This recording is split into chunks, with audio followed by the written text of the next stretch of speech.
बिस्मिल्लाहिर्रहमानिर्रहीम। MTA 647 MMP method of mathematical physics. इसकी mid term में जो टॉपिक्स आ रहे हैं उनमें से लेक्चर नंबर 31 तक 20 से 31 तक आपके पास है। आपके पास फोरियर ट्रांसफॉर्म और Fourier series.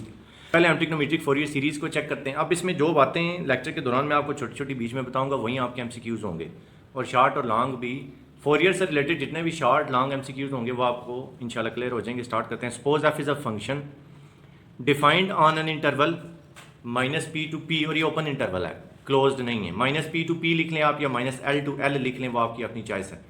Then the trigonometric Fourier series is f of x is equal to a0/2 plus summation an cos n pi x by p plus bn sin n pi x by p, where a0, an and bn are called Fourier coefficients, और इनकी अपनी values हैं। a0 है आपके पास 1/p integral from -p to p of f of x dx, और an आपके पास है 1/p integral from -p to p f of x cos n pi x by p dx, और bn है 1/p integral from -p to p f of x sin pi n x by p dx। अब हम इन Fourier coefficients को find करते हैं। जो आपके पास values आई थी ना a0, an, bn, ये वैल्यूज़ कहाँ से आई हैं। लेकिन इन वैल्यूज़ को फाइंड करने से पहले कुछ रिजल्ट्स हैं जो इन वैल्यू को फाइंड करने में यूज़ होंगे। पहले हम उन रिजल्ट्स को चेक करते हैं। उसमें से पहला रिजल्ट है integral from -l to l of sine k pi x by l dx। इसको आप इंटीग्रेट करें, ज़रा cos का डेरिवेटिव है, माइनस साइन तो हमारे पास आ जाएगा minus cos k pi x by l divided by k pi by l, और लिमिट हमारी होगी -l से l। जब हमने इसमें लिमिट्स पुट की हैं हमारे पास आ गया -l by k pi into cos k pi l by l minus cos k pi -l by l। इसको सॉल्व करेंगे आपका रिजल्ट आ जाएगा 0। अब ये आपने माइंड में रखना है, अभी आपने माइंड में रखना है कि आपके पास integral of -l to l sin k pi x by l dx ये आपके पास 0 आ रहा था, क्योंकि जब हम फोरियर के कोफिशिएंट्स फाइंड करेंगे तो उनमें रिजल्ट्स हम यूज़ करेंगे। इसी तरह साइन की जगह अगर आप cos लिखते हैं तो तब भी आपके पास 0 आता है, वो आप खुद करके चेक कर लें। ये नेक्स्ट रिजल्ट भी आपके पास यूज़ होगा कोफिशिएंट्स फाइंड करते हुए, तो इसको मैंने एक एग्जांपल का नाम दे दिया है। Integral from -l to l cos m pi x by l into cos n pi x by l dx which is equal to integral from -l to l sin m pi x by l sin n pi x by l dx। ये आपके पास 0 आएगा अगर m और n दोनों different हैं, लेकिन अगर दोनों सेम है तो आपके पास रिजल्ट जो है वो l आता है। तो स्टार्ट करते हैं इसको।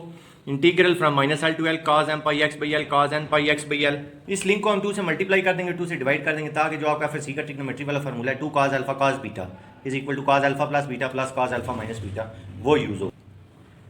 ये फार्मूला आपका यूज़ होगा cos alpha plus beta plus cos alpha minus beta is equal to 2 cos alpha cos beta. 2 से मल्टीप्लाई डिवाइड हो गया, इसको फिर हमने लिख लिया cos alpha plus beta plus cos alpha minus beta. यहाँ पे LCM आ गया, पाई एक्स आपके पास कॉमन आ गया, इसी तरह यहाँ पे भी LCM आ गया, पाई एक्स हमारे पास कॉमन आ गया। अब ये वही रिजल्ट है जो भी जिसको हमने 0 के इक्वल प्रूव किया। इसका रिजल्ट भी आपके पास 0 आ जाएगा, इसका रिजल्ट भी आपके पास 0। अगर आपने इसको इंटीग्रेट करना है, मतलब रिजल्ट फर्स्ट करते हैं आपको नहीं याद रहता, कोई मसला नहीं, आप इसको इंटीग्रेट कर लें पेपर में। इंटीग्रेट करेंगे तो तब भी आपके पास ये दोनों चीज़ें रिजल्ट जो है वो आपको 0 ही देंगे। इसमें आप देखें लिमिट पुट करें ना l वाली फिर -l वाली, इसी तरह इसमें भी लिमिट पुट करें l वाली -l वाली, रिजल्ट आपके पास 0 ही आएगा। भाई solving it we will get 0।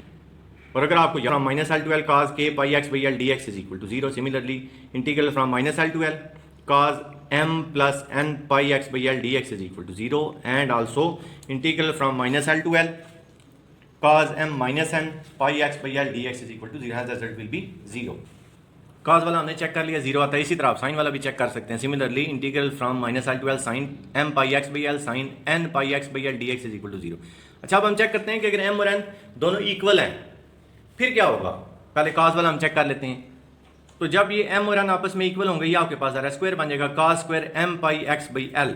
अब आपके पास ये आ जाएगा, इसमें फिर हम ट्रिग्नोमेट्री वाला फार्मूला यूज कर लेंगे। फार्मूला आप FSC में पढ़ते हैं 2 cos square theta is equal to 1 plus cos 2 theta 2 sin square theta is equal to 1 minus cos 2 theta. तो ये जो ऊपर वाला फार्मूला हम यूज करते हैं, तो हमारे पास cos स्क्वायर थीटा क्या आ जाएगा 1 plus cos 2 theta whole divided by 2।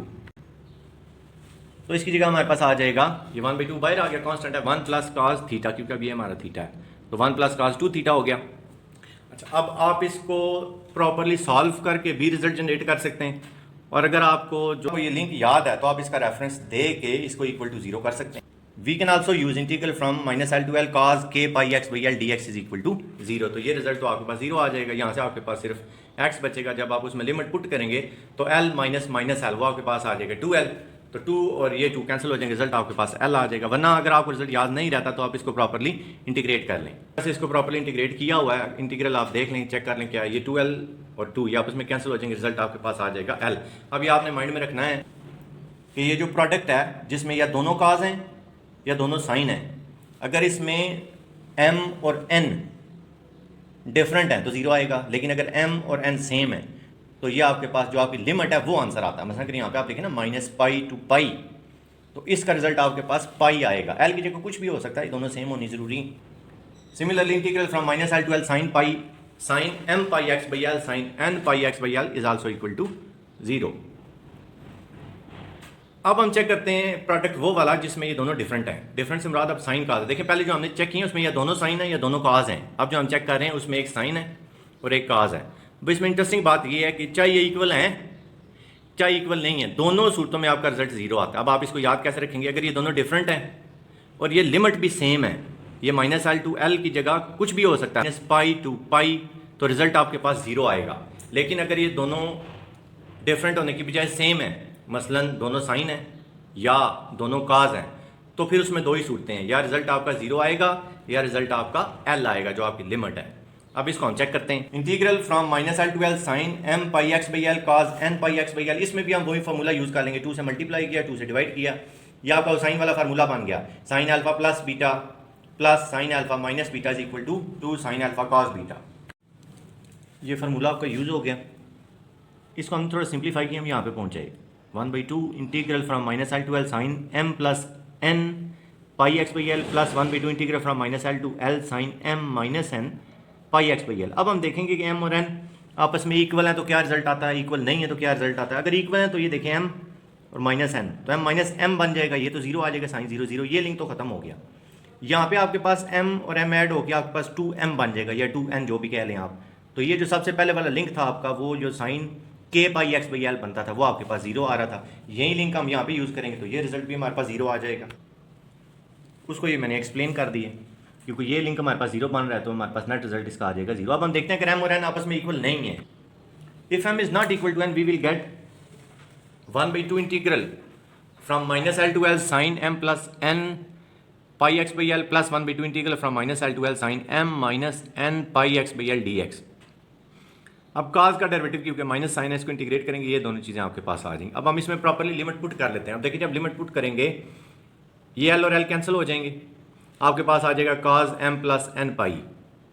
इसी तरह जब माइनस l यहाँ पे हम पुट करेंगे तो l और l कैंसिल हो जाएंगे, यहाँ पे आ जाएगा माइनस। लेकिन क्योंकि cos इवन फंक्शन है उसकी वजह से माइनस खत्म हो जाएगा, आपके पास बच जाएगा cos m plus n pi minus cos m plus n पाई। तो ये दोनों आपस में कैंसिल, यही चीज़ यहाँ पे भी अप्लाई हो जाएगी, ये दोनों चीज़ें भी आपस में कैंसिल हो जाएंगी। तो 0 minus 0 is equal to 0, result आपका 0 आ जाएगा।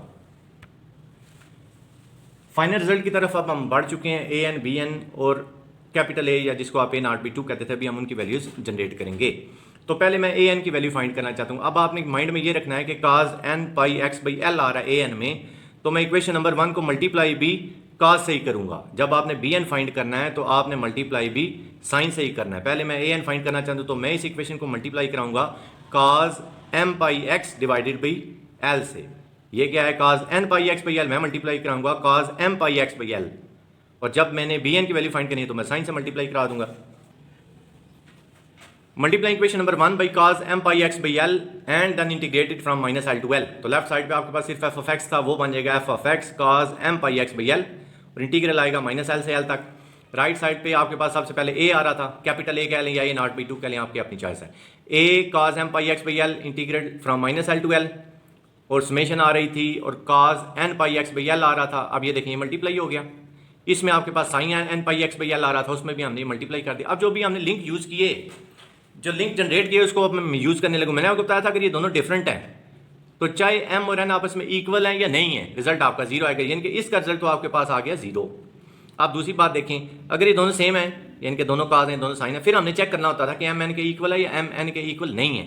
अगर m n के इक्वल नहीं है तो फिर तो रिजल्ट 0 आना है। तो ज़ाहिर अब हम चेक करेंगे जिसमें m और n दोनों इक्वल है। आप समझ लें मैं चेक करने लगा हूँ जिसमें m और n इक्वल है, ये तो 0 हो गया, इसको तो छोड़ ही देना। सिर्फ इसको हमने चेक करना है। ये वही सारी बातें प्रॉपर्ली मैंने लिख दी हैं। ये दोनों डिफरेंट है, रिजल्ट जीरो आ रहा है। अगर डिफरेंट नहीं है, दोनों काज हैं, तो फिर क्या हमारा रिजल्ट आता था जी, अगर एम एन के इक्वल नहीं है रिजल्ट जीरो है, अगर एम एन के इक्वल तो रिजल्ट एल है। तो अब अगर तो जीरो है तो फिर तो क्वेश्चन ही खत्म है, उसको आप छोड़ें। M is equal to N अगर है तो हमारा रिजल्ट एल आता था, मैंने ये उसकी जगह पे एल लिख दिया है। एल ए एन लास्ट वाली टर्म जिसमें दोनों डिफरेंट थे वो जीरो आ गया। अब हम करेंगे क्या, अब इसका रिजल्ट भी अगर आप गौर करें, इसका रिजल्ट भी जीरो है। ये सबसे पहले वाला रिजल्ट है जिसमें cos k pi x by L हमने कहा था। ये वाला रिजल्ट, इस रिजल्ट की मैं बात करूं, integral of cos k pi x by L where limit is from minus L to L, इसका रिजल्ट जीरो, यानी कि ये भी हमारे पास जीरो आ जाएगा। इसको आप इक्वेशन के दूसरी साइड पे लेके जाए ना जाए वो आपकी अपनी मर्जी, इधर भी जीरो कर सकते हैं। बहरहाल मैंने इसको इक्वेशन की दूसरी साइड पे मैं ले गया, ये आ गया माइनस में और ये हमारे पास जीरो हो गया। तो ए एन हमारे पास आ गया 1 over L integral from minus L to L F of x cos M pi x by L D X, और ए एन की वैल्यू फिर हमारे पास क्या आ गई, a n is equal to 1 by l. So we will get a n is equal to 1 by l integral from minus L to L F of x cos M pi x by L D x. A n की value find होगी। A not की जब आपने value find करनी है ना, यहीं पे आप एन की जगह जीरो पुट करें। अब ये देखें, चाहे आप इधर एन लिखें एम लिखें, इधर आप चाहे एम लिखें एन लिखें, नो प्रॉब्लम, क्यों दोनों इक्वल हैं। तो ए नॉट हमारे पास क्या आ जाएगा, 1 over L integral from minus L to L F of x cos zero, क्योंकि यहाँ पे हम जीरो पुट कर रहे हैं एन की जगह पे, तो cos जीरो क्या होता है 1। तो हमारे पास ए नॉट का रिजल्ट क्या आ जाएगा, 1 over L integral from minus L to L F of x D x, बस। और बी एन का जब आपने रिजल्ट फाइंड करना है वो आप खुद कर रहे हैं। रिजल्ट कैसे फाइंड करना है, आपने मल्टीप्लाई करना है sine m pi x by L से, multiply equation number 1 by sine m pi x by L and integrate from minus L to l through this, we will get this result. अब MCQs जो आपके इसमें से बन सकते हैं वो एमसीक्यूज क्या है, मैं दोबारा आपको बात बता देता हूँ। सबसे पहली बात ये वाला रिजल्ट है, साइन के पाई एक्स बाई एल और लिमिट है माइनस एल टू एल, इसका रिजल्ट आपके पास जीरो आता है। चाहे साइन है चाहे कॉज है, रिजल्ट जीरो आएगा। ये एल जो मैंने लिखा ना, इसे आप लिमिट माइंड ज़हन में रख लें, एल्फा लिमिट, यानी कि चाहे माइनस पाई टू पाई हो।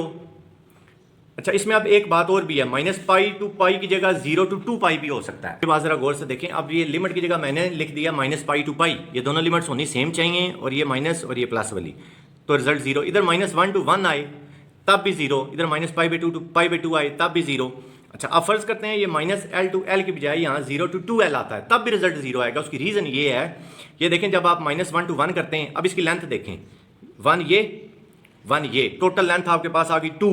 तो मतलब क्या है कि आप चाहे माइनस 1 to 1 कहें या 0 to 2 कहें, बात एक ही है। चाहे आप इधर माइनस एल टू एल कहें या 0 to 2 एल कहें, एक ही बात है, रिजल्ट इसका जीरो ही आना है। चाहे आप यहाँ माइनस पाई टू पाई कहें या 0 to 2 पाई कहें, क्यों, दोनों की लेंथ 2 पाई बन, इसकी भी लेंथ 2 पाई बन रही है, इसकी भी लेंथ 2 पाई बन रही है। अब चाहे यहाँ साइन हो चाहे यहाँ कॉस हो, इसका रिजल्ट जीरो। लेकिन अगर ये लिमिट्स डिफरेंट है फिर रिजल्ट कुछ और आएगा, वो हमें चेक करना पड़ेगा। क्यों ये है कि अगर यहाँ पे साइन कॉस आए हैं यानी कि डिफरेंट आए हैं, तो इसका रिजल्ट जीरो। चाहे एम एन के इक्वल है या एम एन के इक्वल नहीं है, हर सूरत में रिजल्ट जीरो ही आएगा। मतलब यहाँ पे आपके पास आ जाता है sign 2x cos 2x, limit आपकी होनी सेम चाहिए, माइनस पाई टू पाई हो, तो इसका रिजल्ट हर सूरत में आपके पास जीरो ही आएगा, चाहे ये एम एन के इक्वल है या एम एन के इक्वल नहीं है। लेकिन अगर ये दोनों सेम है, दोनों साइन है दोनों काज हैं, फिर क्या होगा, ये देखें, अगर ये दोनों सेम है यानी कि जैसे ये दोनों काज हैं, तो फिर आपने देखना है कि एम और एन दोनों आपस में इक्वल नहीं है अगर, तो रिजल्ट जीरो है। लेकिन अगर ये दोनों आपस में इक्वल हैं फिर इसका रिजल्ट ये वाली लिमिट होती है। मतलब अगर यहाँ पे क्वेश्चन में पाई लिखा हुआ है तो रिजल्ट आपका पाई आएगा, अगर यहाँ पे पाई बाई 2 लिखा हुआ रिजल्ट आपका पाई बाई 2 आएगा, अगर यहाँ पे रिजल्ट आपका 1 लिखा हुआ है रिजल्ट आपका 1 आएगा। और वो जो अभी पहले मैंने आपको बात बताई है ना, माइनस पाई से पाई कहें या 0 to 2 पाई कहें, बात एक ही है। मतलब यहाँ पे अगर आता है माइनस पाई टू पाई और एम एन के इक्वल भी नहीं है तो रिजल्ट आपका आएगा पाई। लेकिन अगर माइनस पाई टू पाई की बजाय 0 to 2 पाई कहता है फिर भी रिजल्ट आपका पाई ही आएगा। फोरियर कोसाइन सीरीज क्या है जी, if f is a function defined on interval 0 to pi, तो फिर एफ ऑफ एक्स आपके पास होगा a naught by 2 plus summation n is equal to 1 to infinity an cos n x। इसमें सिर्फ अब a नॉट और an की वैल्यू, इसमें bn नहीं है, a नॉट है 2 by pi integral from 0 to pi f of x D X, और an है 2 over pi integral from 0 to pi f of x cos n pi x D x. इसी तरह जो Fourier sine series है उसमें F of x होता है हमारे पास summation n is equal to 1 to infinity bn sin n x, और bn की वैल्यू है 2 over pi integral from 0 to pi f of x sin n x dx। अब इसके एग्जांपल्स हम चेक करते हैं। एग्जांपल नंबर 1 है, find the Fourier series if f of x is equal to 0 when x is greater than minus 5 and less than 0, and 3 when x is greater than 0 and less than 5। अब हम करेंगे क्या, an, a not और bn, इन तीनों की values find करेंगे। Values find करके जो हमारी सबसे पहली वाली इक्वेशन थी जहां से हमने स्टार्ट लिया, जो फोरियर की मेन इक्वेशन है, उसमें पुट कर देंगे। इस इक्वेशन की मैं बात कर रहा हूँ, यहाँ से आप a नॉट निकाल लेंगे, an निकाल लेंगे, bn निकालेंगे, सारी वैल्यूज आप पुट करेंगे, रिजल्ट आ जाएगा। ये an हमने लिख लिया 1 over l integral from minus L to L F of X cos N pi x by L. हमें कैसे पता चल रहा है कि इसमें लिमिट जो है वो -5 to 5 है, या एल की वैल्यू जो है वो 5 है इस इंटरवल से, इन दोनों इंटरवल से। ये देखिए -1 to 0 एंड 0 to 5, तो एल हमारे पास हो जाएगा -5 to 5। और क्योंकि ये क्लोज नहीं है, ये ओपन है, तो फिर इसलिए हमें इसको भी ओपन करना पड़ेगा। -5 to 0 लाता कर लें और 0 to 5 जो है वो उसको सेपरेट कर लें। -5 to 0 जो है उसमें जो हमारे पास एफ ऑफ एक्स है वो 0 है, तो इसकी जगह पे हम 0 पुट कर देंगे, इनके ये वाला इंटीग्रल तो सारा आपका 0 हो जाएगा। ये 0 to 5, उसमें एफ ऑफ एक्स की वैल्यू है 3, तो हम यहाँ पे एफ ऑफ एक्स की जगह पे 3 पुट कर देंगे। 0 पुट कर दिया, 3 भी पुट कर दिया, तो 3 कांस्टेंट है, वो अपना इंटीग्रल से बाहर आ जाएगा। इसको हम इंटीग्रेट कर देंगे, इंटीग्रेट करके सिंप्लीफाई करेंगे, ए एन का रिजल्ट हमारे पास आ जाएगा 0। अब इसी तरह ए नॉट और बी एन भी फाइंड करते हैं। ये हमारे पास बी एन की वैल्यू है 1/L integral from -L to L F of X cos N pi X divided by L D X. L की जगह हमने 5 पुट कर दिया, उसी तरह इंटीग्रल्स को सेपरेट किया, -5 to 0 and 0 to 5। F of x यहाँ पे 0 आ गया, यहाँ पे 3 आ गया, 3 कांस्टेंट से 3 जो है वो इंटीग्रल से बाहर आया, वो 3 पे 5 बन गया। उसको हमने इंटीग्रेट कर लिया, cos का डेरिवेटिव क्योंकि माइनस साइन है, उसकी सिंप्लीफिकेशन की, तो bn की वैल्यू हमारे पास आ गई 3/n pi into 1 minus cos n पाई। अब हम a नॉट की वैल्यू फाइंड करते हैं। a नॉट हमारे पास होता है 1/L integral from -L to L F of x. उसी तरह उसको भी सेपरेट किया, -5 to 0 एंड 0 to 5, तो -5 to 0 वाले में 0 पुट हो गया, 0 to 5 वाले में 3 पुट हो गया। 3 जो है वो कांस्टेंट है, इंटीग्रल से बाहर आ गया, 3/5 इंटीग्रल ऑफ dx, वो हमारे पास आया x। उसमें फिर हमने ऊपर लोअर लिमिट्स पुट की, पुट करके हमारे पास a नॉट की वैल्यू आ गई 3। अब a not, a n, b n, उन सब की वैल्यू जो हमने फाइंड की हुई थी वो हम अपनी मेन इक्वेशन में जहाँ से हमने लेक्चर स्टार्ट किया था उसमें पुट करेंगे, तो हमारे पास सीरीज आ जाएगी 3/2 plus summation 3/n pi to 1 minus cos n pi to sin n pi x by 5। Question number 2, F of X X square और लिमिट है हमारे पास 0 to 2 पाई। ए एन और बी एन हमने फाइंड करना है। ए एन हमारे पास है 1/p 0 to 2p F of x cos n pi x, या 0 to 2p भी लिख सकते हैं और -p to p भी लिख सकते हैं। जैसे आपको MCQs करवाते हुए जो बात मैं समझा रहा था वही बात यहाँ पे कंटिन्यू हो रही है। ए एन हमारे पास आ जाएगा 1/पाई, क्योंकि p हमारे पास जो है वो पाई है, और 0 to 2 पाई। जैसे ये 0 to 2 पाई जो लिखा हुआ है, तो ये एक्चुअली लिखा हुआ है -पाई to पाई, क्योंकि उसकी लेंथ भी 2 पाई बनती है, इसकी लेंथ भी 2 पाई बनती है, तो दोनों एक ही बातें लिखी हुई हैं। ए एन आ जाएगा 1/पाई 0 to 2 pi X square cos n pi x। इस पर ज़रा अब हम बाई पार्ट्स अप्लाई करेंगे, इंटीग्रेशन बाई पार्ट्स से हम इसको सॉल्व कर लेंगे। First as it is X square को हम फर्स्ट रख लेते हैं। First as it is integral of second minus whole integral of second into derivative of first. तो फिर हम इसमें लिमिट्स पुट कर देते हैं, 2 पाई पुट कर दी, -0 पुट कर दिया। जब 0 पुट किया तो ये x की वजह से ये तो सारा 0 हो गया, और जब 2 पाई पुट किया तो sin 2 पाई वो हमारे पास 0 आता है, यानी कि ये सारी टर्म आपके पास वैनिश हो जाएगी, आपके पास सिर्फ ये बच जाएगा। इस पे हम दोबारा इंटीग्रेशन बाई पार्ट्स अप्लाई कर लेंगे और इसको कंटिन्यू करेंगे। कंटिन्यू करने के बाद रिजल्ट इसका आ जाएगा 4/n स्क्वायर। इसी तरह अब हम bn भी फाइंड कर लेंगे। bn अब हमारे पास क्या होगा 1/p integral of 0 to 2 pi f of x sin nx into dx। ये वही बात है, दोबारा 0 to 2p कहें या -p to p कहें, एक ही बात है। क्योंकि इसमें क्वेश्चन में 0 to 2 पाई चल रहा था, इसलिए फिर हमने -L to L को 0 to 2L वाली फॉर्म में चेंज कर लिया। इसमें भी उसी तरह एफ ऑफ एक्स है हमारे पास एक्स स्क्वायर, वो हम पुट कर देंगे। एफ ऑफ एक्स की जगह हमने एक्स स्क्वायर पुट कर दिया, ये आ गया एक्स स्क्वायर sin nx। इस पर भी इंटीग्रेशन बाई पार्ट्स अप्लाई हुआ। First as it is integral of second minus whole integral of second into derivative of first. इसको इसी तरह हम कंटिन्यू करते जाएंगे और बी एन का रिजल्ट हमारे पास आ जाएगा -4 पाई बाई एन। ये जो मैंने इसकी सिंप्लीफिकेशन की, आप इसका स्क्रीनशॉट लेके वहाँ से चेक कर लें। तो इसी तरह हम अब ए नॉट भी फाइंड करेंगे। ए नॉट की value 1/L integral of 0 to 2L F of x dx। L की जगह हमने वही पाई पुट कर लिया, 1/पाई 0 to 2 pi X square dx। X square का x³ आया, उसमें हमने लिमिट्स पुट की। ए नॉट की वैल्यू आ गई 8 pi square divided by 3। A naught, a N और बी एन की वैल्यू अपनी फोरियर सीरीज में पुट करने के बाद ये हमारा फाइनल रिजल्ट आ गया। ये सारा कुछ क्वेश्चंस मैंने और भी लिखे हुए हैं, इसको आप इन क्वेश्चन को आप खुद चेक कर लें। एक आध क्वेश्चन हम फोरियर सीरीज से हट के फोरियर साइन या फोरियर कोसाइन वाला भी कर लेते हैं। ये क्वेश्चन सारे आपने घर में इसी तरह खुद ट्राई कर लेते हैं। तो एक आध क्वेश्चन में आपको ये f of x is equal to sine x where x is greater than 0 less than pi Fourier cosine से हमने इसको सॉल्व करना है। ये करते हैं, f of x is equal to sine x where x is greater than 0 less than pi, apply Fourier cosine series. F of x हमारे पास होता है a0/2 plus summation a n cos n x, और ए not है 2/पाई integral from 0 to pi f of x dx, और ए n होता है 2/पाई integral from 0 to pi f of x cos n x dx। अब हम करें क्या, ए नॉट और ए एन की वैल्यू फाइंड करके एफ ऑफ एक्स में पुट कर देंगे। एफ ऑफ एक्स है क्योंकि हमारे पास साइन एक्स, तो एफ ऑफ एक्स की जगह यहाँ पे हम साइन एक्स पुट कर लेंगे।